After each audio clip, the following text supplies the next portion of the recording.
Mark Ruffalo.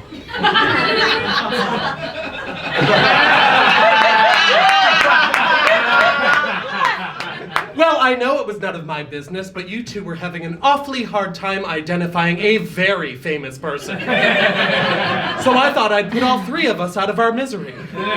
You were all like, who's that guy from Spotlight? And you were like, Michael Keaton? And you were like, no, I know who Michael Keaton is. I'm talking about that swarthy guy who's in that lesbian movie with Annette Bening. First of all, it's called The Kids Are All Right, and it was a Best Picture nominee, so you might want to educate yourself. And then you were like, oh yeah, wasn't he that guy who replaced Eric Bana as the Hulk? And so charming, have credit, but no. He replaced Edward Norton. Edward Norton. Eric Bana did play the Hulk in a 2003 film that was set outside the confines of the Marvel Cinematic Universe, titled simply Hulk, directed by Ang Lee, and was, by all accounts, a noble failure. At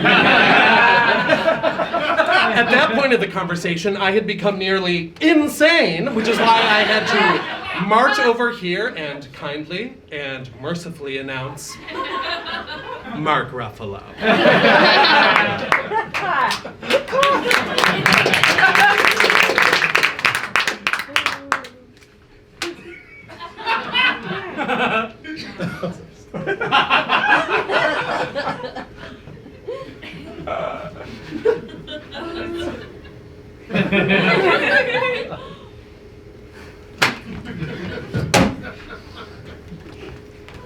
Your patient has pulmonary tuberculosis.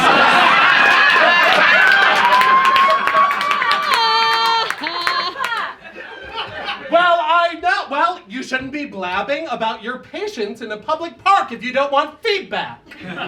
You were all like, I don't understand, he doesn't seem to be getting better. And you were like, I know, I'm completely baffled. He's not responding to radiation. Yes, I do accents. And you were like, well, could it be that he just simply doesn't have lung cancer? And you were like, nonsense, you saw his rentgenogram. Well, any physician worth his doctorate knows that whole lung tuberculosis frequently presents abnormal rentgenographic patterns and in turn is often misdiagnosed as lung cancer. I mean, where did you go to medical school anyway? Leeds?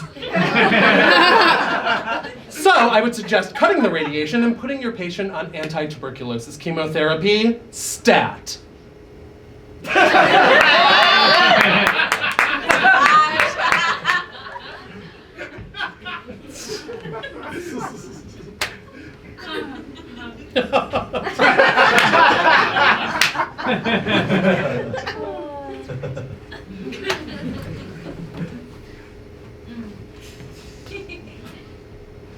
It's your father. I know we're total strangers, but please hear me out. You were all like,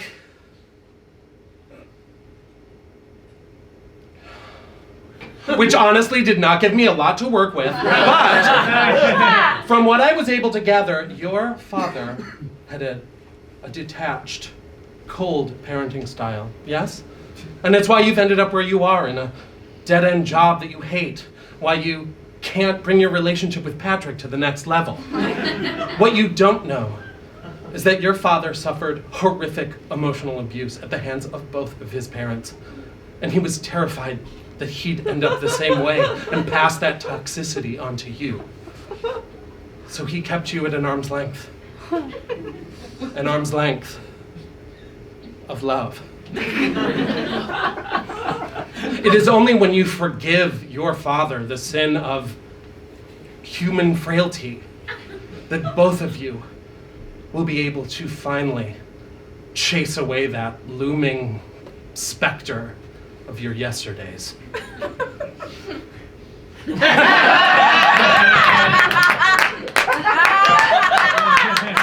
I should not have known that one.